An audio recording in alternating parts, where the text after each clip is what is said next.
Welcome to Man Does Tech, where I solve the problems you didn't even know you had.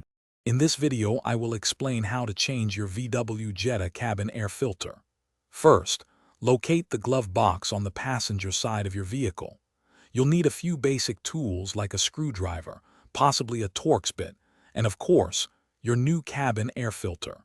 Make sure you have the correct filter for your specific Jetta model before starting.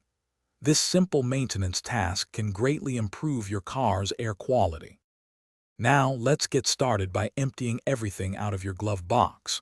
Once it's clear, look for the retaining screws or clips that hold it in place.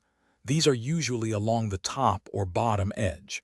Use your screwdriver to carefully remove them.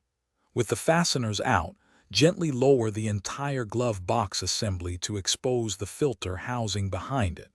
Take your time to avoid damaging any wires. With the glove box out of the way, you'll see the cabin filter housing. There's usually a small cover or clips holding it shut. Open these to access the old filter.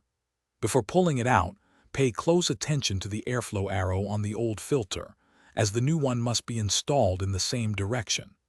Carefully slide the old, dirty filter out and then insert your fresh, clean filter, ensuring the airflow arrow points correctly.